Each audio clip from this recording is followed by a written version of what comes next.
Nggak mungkin saya coret dari sini. Mana angka itu? Lulus passing grade 34.954. Kemenpan RB mana? Memenuhi nilai ambang batas seleksi P3K 2019 34.954. BKN mana BKN? Beda ya, BKN cuma 700 ya. Maksudnya adalah angka ini bukan dari kami, Pak.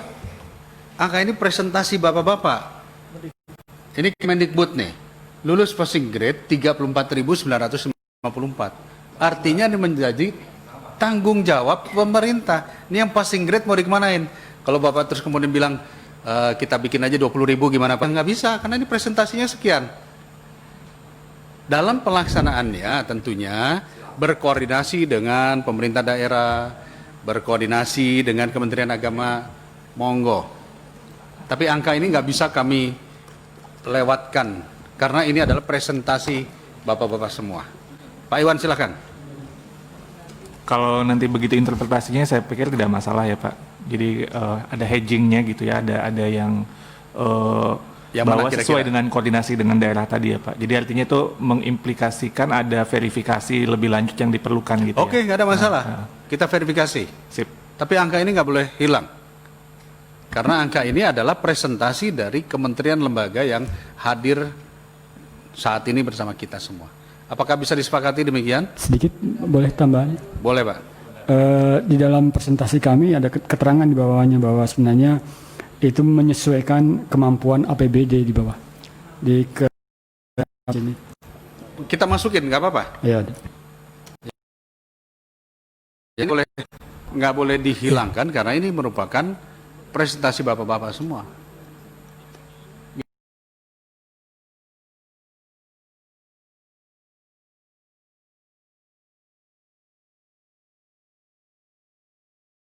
Alasannya sudah kerja di tempat lain, ada milih profesi lain dan sebagainya, saya kira itu nanti. Tapi sekarang ini kan kita berbasis data yang sudah masuk ini. Saya kira begitu Pak. Terima kasih. Begitu ya Pak ya? Atau gini Pak, supaya bapak-bapak ini pulang tidur agak nyenyak sedikit. Jadi nanti di poin akhir kita tutup aja bahwa nanti kita harus berapat kembali. Bapak-bapak ini kita minta datang lagi kapan untuk melaporkan hasilnya. Nah, gitu nanti kita tentukan jadi gitu. Kira-kira gitulah. Supaya nanti bapak-bapak enak tidur dikit. Laporan ke bos-bosnya enak dikit kan? Ya. Memang beda kalau udah 5 periode itu udah paham, Des. Saya pikir begitu, Pak, ya. Jadi inilah kesimpulan kita hari ini. Nanti kita minta untuk memverifikasi kembali. Kalau di BPJS itu, Pak, setelah diverifikasi hilang data 2 juta. Benar, Pak. Data 8 juta. Karena perpindahan, karena meninggal, namanya nggak sama dan sebagainya. Jadi kami minta verifikasi. Tapi hari ini kesimpulan ini adalah sesuai dengan pandangan Bapak. Pemerintah oke? Mantap. Itu izin Pak, Kementerian Keuangan juga punya tugas ya Pak untuk SK-nya Pak. SK yang 5 itu Pak, angka 5 tadi ujungnya memastikan bla bla bla untuk mendapatkan SK dan pengkajian sesuai ketentuan perundangan. Oh, Kementerian Keuangan.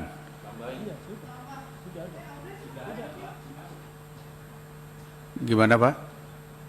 Sudah ada Pak Kementerian Keuangan, cuman maksud saya ingin mengkonfirmasi tadi karena sama Pak Ferdi kami disuruh lapor ke pimpinan nanti kalau nanya Kementerian Keuangan ngapain bisa memastikan dengan cara gimana si P3K lulus tes ini mendapatkan SK gitu. Maksudnya Kementerian Keuangan tidak mau dimasukkan di sini gitu ya, kira-kira gitu. Enggak juga Pak, nanti kan izin boleh Pak. Pak, nanti kita bantulah untuk informasi ke Pak Bos Bapak. Intinya niatnya gini. Kalau dievaluasi, artinya nanti kita juga bisa dapatkan problem di mana. Toh nanti kan juga ujung-ujungnya DAU transfer daerah. Kan kira-kira gitu, kira-kira kan gitu. Nah itu yang kita nanti minta penjelasan ulang ataupun laporannya ketika bulan apa kita sepakati di akhir rapat ini. Kira-kira gitu Pak, masih Pak. Pak Fikri. Ya, saya kira begitu. Jadi ini pemerintah itu semuanya ini, Pak. Jadi perkara nanti Kementerian Keuangan bagian apa gitu nanti urusan bapak-bapak. Saya kira begitu. Oke ya Pak ya. Baik Pak. Soalnya nanti kalau saya cabut lama lagi nih Pak. Mohon izin Pak Pimpinan, kami Silakan. Kemendagri sangat tergantung juga dengan Kemenkyu untuk melihat kapasitas fiskalnya, pimpinan, ya. Karena ini kan bagian dari DAU, perhitungannya ada di. Nah, berarti bener kan dibutuhkan Kementerian Keuangan ya? Sudahlah. Ini bagi dosa, Pak. Baik, kita lanjut poin ke-6. Komisi 10 DPR RI mendorong Kemdikbud RI agar guru ASN dan non-ASN, PNS dan P3K menjadi Indonesia tahun 2020-2035 sehingga memiliki skema jangka panjang tentang konsep standarisasi gaji guru dan ASN yang layak guru ASN, perencanaan soal kebutuhan peta kompetensi dan distribusi guru termasuk skema kebijakan untuk sekolah swasta khusus untuk Kemdikbud ini.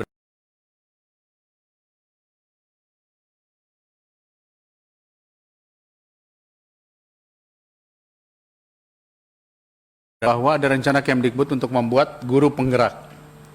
Nah, kalau membuat guru penggerak, ini dilibatkan, Pak. Jadi bisa diambil dari guru-guru honorer ini yang mau ditempatkan sebut saja di Bau-Bau, di Larantuka, tapi gajinya 3 kali lipat misalnya gitu ya. Itu pasti mau, Pak. Karena bagaimanapun juga mereka sudah memiliki kompetensi dan sudah lama. Hal ini bisa disetujui, Pak Iwan?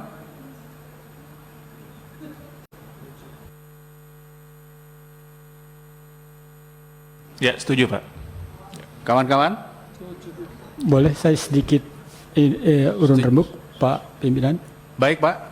Karena dalam undang-undang ASN itu sebenarnya tidak ada lagi yang namanya non-ASN, Pak. Yang ada itu dan P3K. Mungkin nanti arahnya ke depan itu dialihkan semua ke P3K. Jadi saran Bapak, non-ASN ini dihilangkan menjadi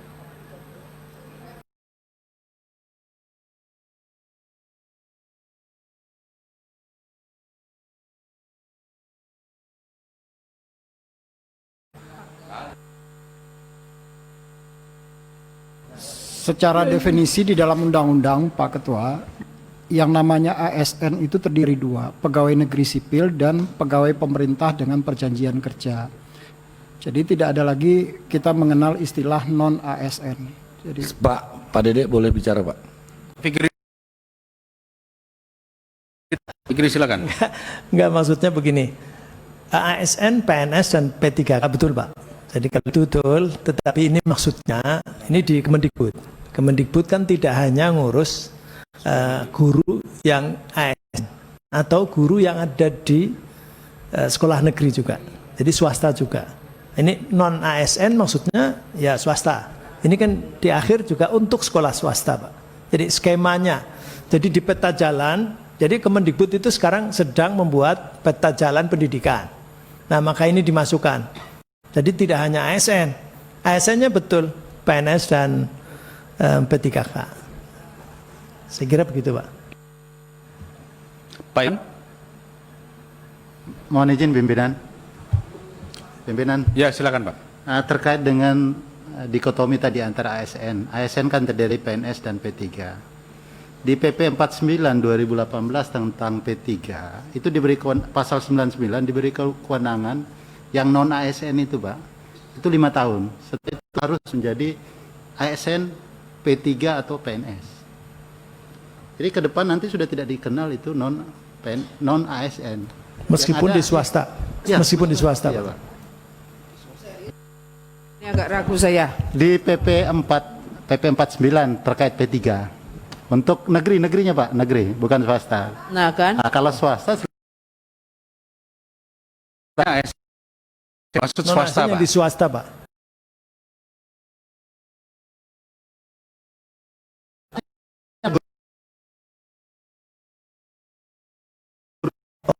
Oke.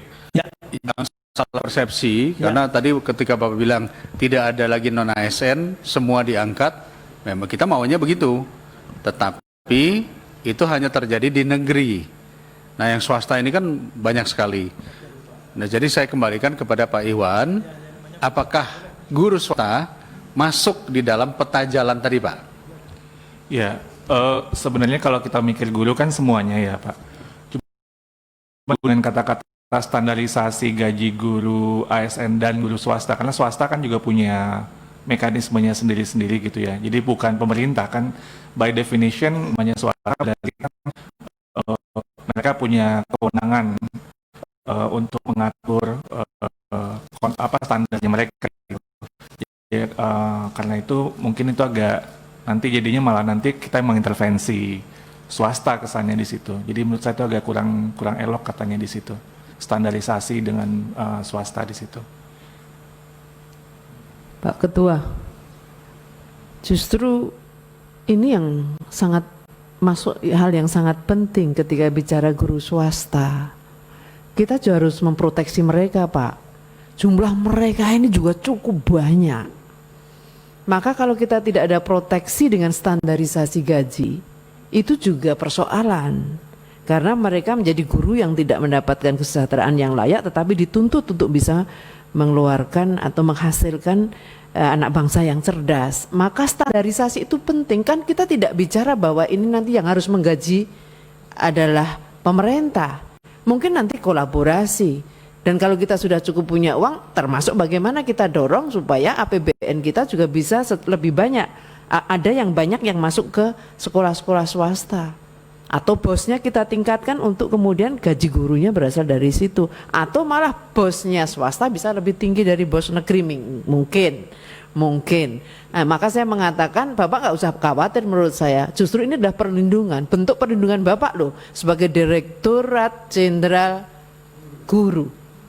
Bapak harus menjadi tiang sepuhipun guru negeri maupun guru swasta, semua guru. Saya kira itu, Pak. Terima kasih, Bu. Jadi ini sebetulnya Bu Maesti ini pernah membaca statement Pak Menteri. Mendikbud kita mengatakan bahwa saya ini Menteri Pendidikan Indonesia. Termasuk juga berarti Menteri Pendidikannya guru swasta, bukan hanya guru negeri, termasuk sekolah swasta. Nah, yang dimaksud di sini peta jalan melibatkan swasta, memperhatikan gaji, jangan sampai memang kalau kita tidak bisa samakan gaji swasta yang levelnya high class, Pak. Tapi kan yang saudara-saudara kita yang member-member ini sangat banyak.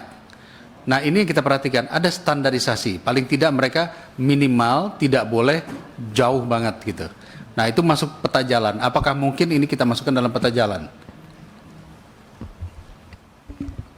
Ini sudah ada masuk peta jalan ya Pak. Jadi prinsip itu udah ada di salah satu presentasinya Mas Menteri. Kalau Bapak Ibu ingat bahwa salah satu strategi kita untuk memastikan kualitas itu adalah menjamin bahwa kesejahteraan itu adalah bagian dari upaya untuk itu yang layak gitu ya.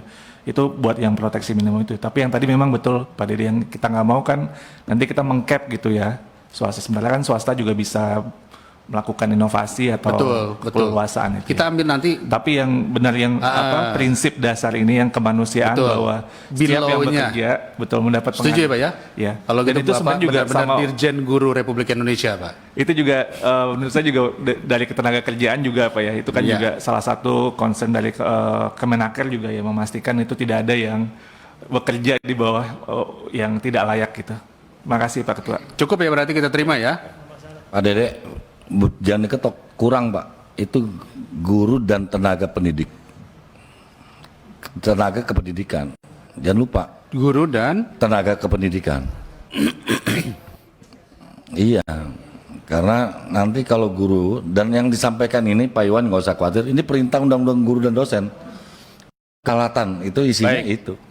Terima kasih Pak Ferdi untuk mengingatkan tenaga kependidikan itu berarti ya TU-nya ya. Kan tutor, laboran, widya iswara, pamong, itu baca di Undang-Undang Sistem Pendidikan Nasional nomor 20 2003. Ya mohon maaf Pak, saya baru masuk 3 bulan Pak. Jadi setuju ya tenaga pendidikan Pak Iwan? Pak Iwan, kalau Bapak ragu berarti Bapak tidak mengakui jalur non formal. Karena tenaga pendidikan itu posisinya di jalur non formal. Pamong, tutor tuh ada di non formal. Enggak, jadi yang saya pikirkan ini Bapak Ibu komitmen nanti anggarannya itu dari mana gitu ya. Jadi artinya apakah itu kewajibannya itu jatuhnya ke siapa gitu ya. Itu kan nanti yang jadi konsekuensi yang ada implikasinya ke situ gitu. Jadi itu gimana kalau misalnya? Ya sebetulnya kalau Bapak tanya anggarannya dari mana, dari rakyat anggarannya, pajak yang dikelola oleh Kemendikbud. Nanti besarannya kita bisa membuat aturan main sendiri. Tetapi itu menjadi concern kita, yaitu tugas Kementerian Pendidikan, Pak. Apakah ini bisa disepakati poin ini? Kita belum masuk kepada penganggaran loh nih. Peta jalan. Pak Iwan? Iya, seperti saya tadi bilang di peta jalan udah ada prinsip ini kok, Pak. Ya. Ya. Setuju ya? Pak Ferdi jangan ditambahin lagi, nanti berubah lagi Pak Iwan. Baik, saya masuk ke poin 7. Komisi 10 DPR RI mendorong Kemdikbud RI, Kemendagri RI, Kemenkeu RI, Kemenpan RB, dan Badan Kepegawaian Negara untuk melakukan koordinasi secara intensif dan memberikan pendampingan terhadap Pemda dalam hal pengelolaan guru dan tenaga pendidikan. Silakan. Ya, izin Ketua nomor 7 Ya. itu harus spesifik juga terkait dengan tadi yang saya sampaikan di awal bahwa harus ada minimal standar untuk UMR. Kurang jelas tadi suaranya, Bu. Ya, tadi kan saya sudah sampaikan bahwa tidak Oh, iya. dalam pengelolaan guru ini harus ada spesifik juga kan, harus Kemendagri-nya harus mendorong Pemda supaya juga melakukan standar sesuai UMR sebelum mereka diangkat di ASN untuk guru-guru honorer ini. Baik. Baik, terima kasih Ibu. Pak Fikri ada tambahan untuk poin ini? Saya pikir kalau masalah Pemda penting sekali kita perhatikan. Ini yang paling kompeten pertama adalah Kemdagri. Dari Kemdagri oke ini Pak? Oke ya? Pak, kok tidak sekalian bicara soal regulasi? Ini kan soalnya nggak ada, jadi saya harus berbicara regulasi yang memang kemudian mendorong supaya pemerintah daerah baik provinsi maupun kabupaten kota itu memberikan anggaran yang alokasi anggarannya sesuai gitu. Baik. Dengan regulasi yang baru ditingkatkan dengan regulasi yang jadi baru. Maksud Ibu adalah memberikan pendampingan terhadap Pemda dalam hal mengalokasikan, betul ya, mengalokasikan dana dan pengelolaan guru dan tenaga pendidikan. Kira-kira gitu kan? Nanti bisa dari DAU, dari DAK non fisik. Di mana? Oh, masuk di poin 8. Oke. Baik. Baik, berarti 7 kita okein aja ya. Bu Hima ini pertanyaan Bu Hima di poin 8. 7 ini nggak ada masalah ya? Setuju 7? Nomor 8 tidak ada Kemdagri itu. Nah, ini baru Kemdagri. 7 ya? Itu yang Kemdagri. Baik. Ya. Ini poin 8, Komisi 10 DPR RI mendorong Kemdikbud RI berkoordinasi dengan Kemdagri. Nah, ini jelas nih. Merumuskan kebijakan merealisasikan perhitungan 20% anggaran fungsi pendidikan dalam APBN dan APBD agar bisa dilaksanakan oleh KL dan seluruh pemerintah daerah dan dipergunakan secara maksimal termasuk untuk meningkatkan kesejahteraan guru. Nah, itu kira-kira.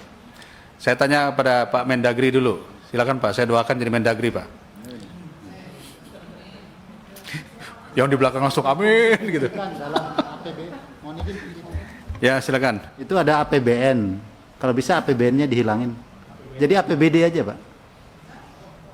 Ranah kami Kemendagri kan Betul. APBD. APBN ranahnya Kementerian Keuangan. Jangan dihapus dulu boleh nggak Pak? Sebentar. Ya. Silakan Pak Fendi. Ya, karena ini ada unsur APBN dan APBD, alangkah baiknya juga keterlibatan Kemenkeu. Karena nanti perhitungan dasar koefisien dasarnya juga termasuk DAU dan DAK. Itu kan dihitung, itu kan keputusan MK masuk juga. Bahwa DAU dan DAK tersebut dihitung sebagai anggaran fungsi pendidikan yang 20% itu baik APBN maupun APBD. Satu. Yang kedua, jangan hanya guru, tenaga pendidikan, Karena apa? Di daerah itu kepala sekolah yang tidak menjadi guru lagi menjadi pengawas itu masuk kategori tenaga kependidikan. Gitu Pitwa. Terima kasih Pak Ferdi. Kemenkeu nggak keberatan ditaruh di sini kan ya? Enggak, Pak. Maksudnya enggak keberatan. Cuman Pak, saya masih agak dispute kalau di APBD memang betul tadi saya konfirmasi ke Pak Bahari bahwa terminologinya adalah anggaran fungsi pendidikan. Cuman kalau di APBN itu kan bukan semata-mata fungsi pendidikan Pak, karena ada alokasi anggaran pendidikan yang di pembiayaan dan sebagainya. Sehingga terminologinya kalau di APBN memang anggaran pendidikan. Tambah bingung Pak, jadi gimana maksudnya Pak? Pak, di sini kan dijadikan satu, mohon izin Pak, penghitungan 20% anggaran fungsi pendidikan dalam APBN dan APBD. Terminologi fungsi pendidikan, anggaran fungsi pendidikan itu kalau di APBD barangkali betul, gitu ya Pak ya. Cuman kalau untuk APBN itu kan lebih dari sekedar fungsi pendidikan Pak. Penanggaran pendidikan. Karena anggaran pendidikan, tidak semata-mata yang di KL tetapi di tempat lain. Oke. Gimana Pak Ferdi?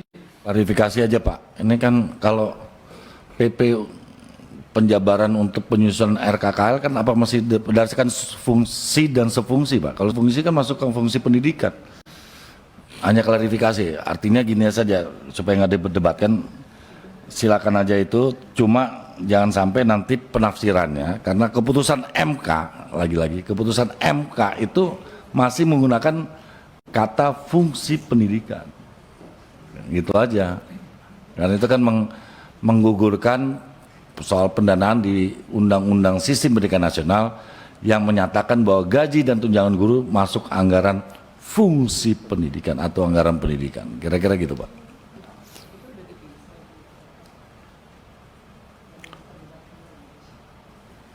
Boleh Silakan Pak. izin konfirmasi sekali lagi Pak. Ini fokusnya memang yang dilaksanakan dengan KL ya Pak ya? Karena fokusnya memang untuk guru. Jika memang fokusnya yang dilaksanakan oleh KL, Kementerian Lembaga, saya kira betul, saya sependapat dengan Pak Ferdi bahwa itu nggak apa-apa anggaran fungsi pendidikan. Tetapi kalau lebih luas dari itu, kebijakan 20%-nya ini kan tidak hanya yang di KL tetapi ada di tempat lain Pak Ferdi. Ada yang di pembiayaan misalnya untuk LPDP itu kan bukan Oke. KL. Baik, paham Ketua. Jadi, Gimana Pak Ferdi, tolong jelaskan. Jadi benar, anggaran fungsi pendidikan itu ya ini mungkin karena beliau takut yang di KL nanti tidur nggak nyenyak di sini, hanya di KL saja. Bahkan anggaran fungsi pendidikan tersebar tidak hanya ini, tapi juga di KL, di transfer daerah dan sebagainya. Oleh karena itu, cuma terminologinya atau pemahamannya Pak, bukan terminologi. Pemahamannya ini artinya di sini supaya 20% ini terkonsolidasi dulu Pak, ya kan, terkonsolidasi. Jika ketika pembiayaannya itu alungi penyebarannya ada di 17 KL atau 18 KL itu termonitor dalam konteks akumulasi dari bagian 20%. Satu. Yang kedua baru masuk APBD-nya, mungkin pengkalimatannya gitu. Terminologi pemikirannya, alur pikirnya, nalar pikirnya. Baik, saya bisa pahami jadi A dan B saja. 8A adalah Kemendikbud berkoordinasi dengan Kemdagri dan Kemenkeu untuk merumuskan kebijakan penghitungan 20% anggaran pendidikan dalam APBN.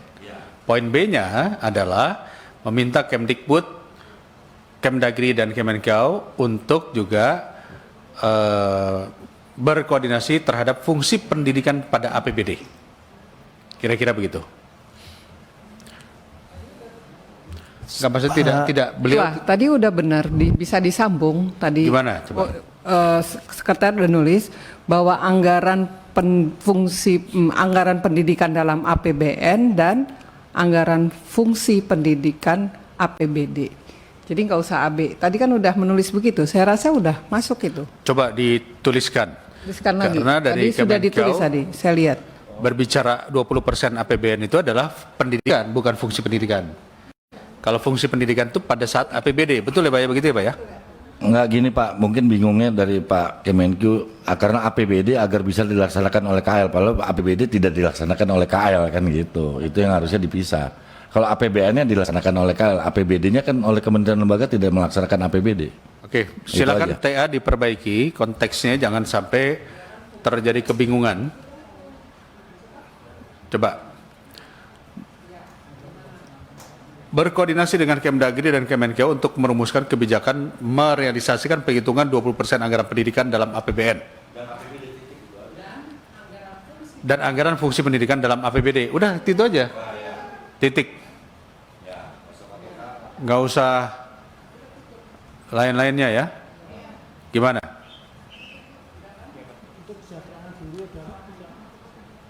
Untuk kesejahteraan guru dan tenaga pendidikan? Kalau di APBD sudah menjadi program. Sudah menjadi program? Tenaga pendidik dan kependidikan.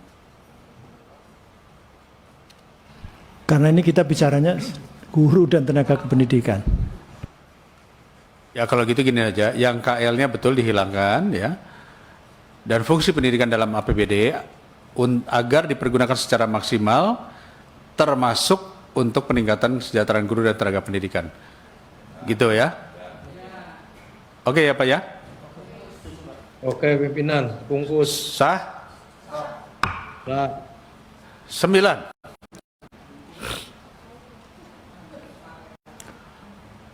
Apa ini terkait apa lagi? 10 belum dibikin. Oh ya, oke, baik. Terkait apa?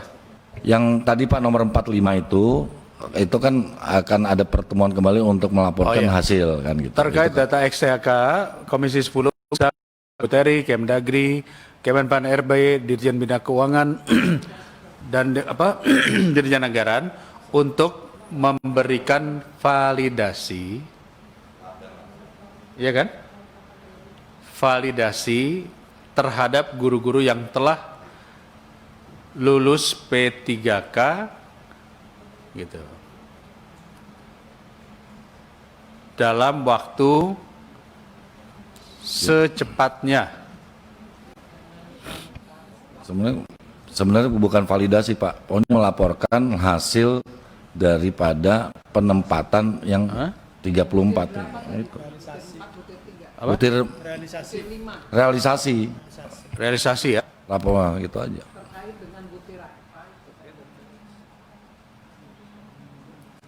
Yang 34.000 itu tadi kan? Itu sudah ditelepon belum sama Pak ini dari BKN? Sudah ditelepon Pak? Nggak perlu ditelepon Pak, yang akan mengeksekusinya ada di belakang deputinya Pak. Jadi gimana Pak Deputi? Kami BKN tergantung dengan formasi yang ditetapkan oleh Kementerian Pan RB. Baik, jadi kan tadi kenapa kita sampaikan 34.000 karena sesuai presentasi. Kita tambahkan poin di sini untuk melaporkan kembali realisasi dari yang 34.000 sekian. Kapan kira-kira Pak? Monggo, silakan dari pemerintah. Butuh berapa lama untuk bisa melakukan validasi atau realisasi? Karena kan Bapak bilang tadi tinggal sebulan lagi. Sebulan itu kalau asumsinya perpresnya sudah ditetapkan. Jadi kalau perpresnya tidak ditetapkan, maka kami tentu tidak bisa melakukan pemberkasan terhadap peserta-peserta yang sudah lulus tadi. Jadi sebulan itu adalah waktu setelah dilakukan pemberkasan dan lengkap tentu saja. Jadi maksud Bapak nunggu perpres? Iya, yang karena menentukan nggak bisa perpres ya Pak kira-kira Pak? Nah, perpres ada di Kemenpan Pak, jadi bukan di kami. Kemenpan ya, silakan dari Kemenpan. Saya seneng nih main bola namanya nih Pak. Iya Pak, sebenarnya kami harus sekali lagi melakukan rapat harmonisasi dengan Kementerian Hukum dan HAM Pak. Setelah itu nanti kita kirimkan ke Presiden untuk memperoleh tanda tangan. Jadi kita coba percepat itu karena memang sudah menjadi kebutuhan kita. Semoga bulan ini bisa selesai. Pak, saya kasih waktu 3 bulan bagaimana Pak? Boleh Pak? 3 bulan? 3 bulan termasuk yang ini Pak tadi. Yang mana?